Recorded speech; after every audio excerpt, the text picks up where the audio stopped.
یونیورسٹیوں کو کن SOPs کے تحت کھولا جائے گا اور یونیورسٹیوں کے بعد اسکول کب کھلیں گے، اس پر ہم بات کریں گے. ہمارے ساتھ وفاقی وزیر تعلیم شفقت محمود صاحب موجود ہیں. السلام علیکم شفقت صاحب، بہت شکریہ وقت نکالنے کے لیے. جی وعلیکم السلام. شفقت صاحب، یہ جو اسکول یونیورسٹیز کھولنے کے حوالے سے بات ہو رہی ہے اور کہا یہ جا رہا ہے کہ 15 جولائی سے ری اوپننگ کے متعلق کچھ باتیں سامنے آ رہی ہیں کہ 15 جولائی سے جامعات کھل جائیں گی، اس حوالے سے ابھی تک حکومت کا کیا فیصلہ ہے، کیا موقف ہے؟ کوئی فیصلہ نہیں ہے کسی کو ابھی کھولنے کا.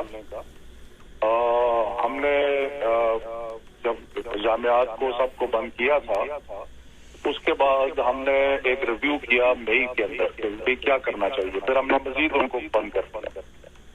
تو ابھی ہم ریویو کر رہے ہیں 2 تاریخ 2 جولائی کو، جس میں سارے صوبے، سارے اکائیاں، سارے اسٹیک ہولڈرز کے ساتھ ملاقات کے بعد ہم جائزہ لیں گے کہ کیا صورتحال. تو یہ جو ہماری میٹنگز ہوتی ہیں یہ جائزہ لینے کے لیے ہوتی ہیں تاکہ ہم حالات کا جائزہ لیتے رہیں. ابھی تک کوئی ایسا فیصلہ نہیں ہوا کہ کوئی بھی تعلیمی ادارہ جو ہے وہ کھلے گا. ٹھیک ہے، فیصلہ نہیں ہوا، لیکن یہ کیا کوئی بات، کوئی تاریخ انڈر کنسیڈریشن ہے؟ کیونکہ 15 جولائی کی تاریخ مختلف جگہوں سے آ رہی ہے، تو ایسی کیا کوئی بات ہوئی ہے کہیں پر کہ 15 جولائی سے شاید کوئی تبدیلی آئے اس سسٹم میں؟ جی میں نے پہلے عرض کیا نا کہ ایسی کوئی ابھی تک تاریخ طے نہیں ہوئی. 15 جولائی کا ذکر اس لیے آتا ہے کہ 15 جولائی تک ہم نے جو پچھلا فیصلہ کیا تھا وہ 15 جولائی تک ہم نے سارے اسکول اور سارے تعلیمی ادارے بند کیے تھے. تو اس لیے لوگ 15 جولائی کا ذکر کرتے ہیں، ایسی بات نہیں ہے. ابھی تو ہم جائزہ لیں گے 2 تاریخ کو بیٹھ کے کہ صورتحال کیا ہے. اس کے بعد ہم آپس میں کوشش کریں گے کچھ بینچ مارکس بنانے کی کہ بھئی اگر حالات ایسے ہوں تو تب ہم کھول سکتے ہیں، ایسے ہوں تو نہیں کھولنے چاہیے وغیرہ وغیرہ. یہ ایک ڈسکشن ہو.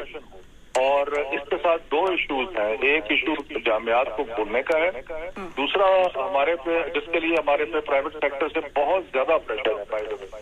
اتنا زیادہ پریشر ہے کہ آپ بے شمار اسکول اور ہمیں کہہ رہے ہیں کہ ہم بند ہونے جا رہے ہیں، ٹیچروں کو تنخواہیں نہیں مل رہی، والدین نے فیسیں جمع کرانی بند کر دی ہے. تو اس لیے بہت سارا پریشر جو ہے وہ اس سلسلے میں آ رہا ہے. شفقت صاحب اس کی وجہ یہ ایک منٹ بات ختم کر لیتا ہوں. دوسرا جو پریشر ہے وہ ہے امتحانات کے لیے، کیونکہ مختلف پروفیشنل اور دوسرے ادارے جو ہیں یا مدارس ہیں وہ اپنے امتحانات لینا چاہتے ہیں. وہ یہ کہتے ہیں کہ جی امتحانات کی ہمیں اجازت دے دی جائے. تو اس لیے 2 چیزیں ہیں، ایک جامعات کو کھولنے کا معاملہ ہے، ایک امتحانات کا معاملہ.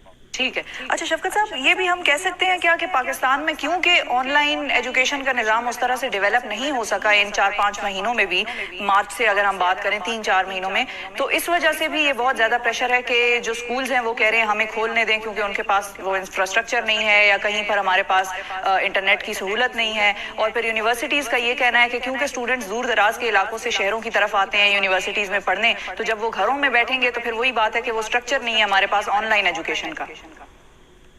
دیکھیں جی، آن لائن ایجوکیشن کے اندر 2 ایشو ہیں. ایک ایشو تو ہے کہ وہاں پہ انٹرنیٹ اویلیبل، بہت سارے علاقے پاکستان میں ایسے ہیں جہاں انٹرنیٹ کی اویلیبلٹی نہیں. بالکل. دوسرا ایشو جو ہے وہ یہ ہے کہ جو ہمارا کانٹینٹ ہے یا جس طریقے سے ہم پڑھا رہے ہیں وہ یا آن لائن اویلیبلٹی ایک خاص طبقے میں تو موجود ہے، لیکن جو بے شمار اسکولز ہمارے ایسے ہیں جو کہ جن کے والدین افورڈ ہی نہیں کر سکتے کہ ان کے پاس کوئی کمپیوٹر ہو یا کوئی ایسی ڈیوائس. تو اس لیے یہ کئی لحاظ سے ایک پرابلمٹک سولوشن ہے.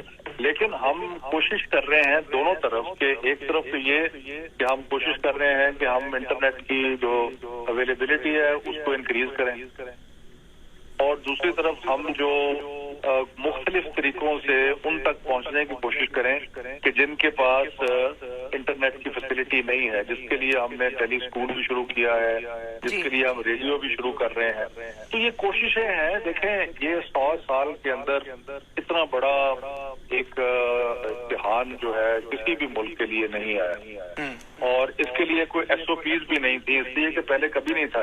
بالکل صحیح.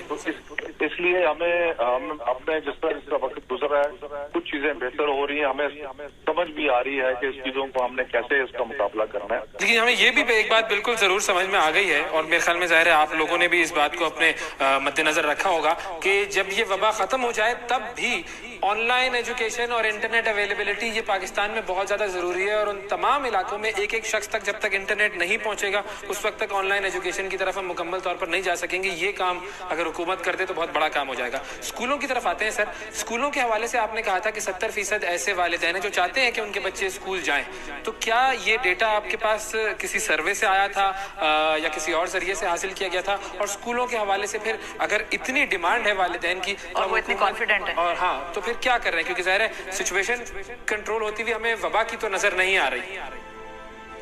لیکن یہ میری طرف سے بھی تھا، یہ گیلپ کا ایک سروے آیا تھا، اس میں ایک سوال یہ تھا کہ اگر آپ اسکول کھلیں تو اپنے بچوں کو آپ اسکول بھیجیں گے، تو 70% نے کہا کہ ہم بھیجیں گے. لیکن یہ کوئی سروے ہے نا، میں جیسے آپ کو کہا ہے کہ ابھی ہم کوئی ہمارا اولین یہ ہے کہ ہم کوئی رسک نہیں لیں گے بچوں کی صحت کے ساتھ، کوئی رسک نہیں لیں گے.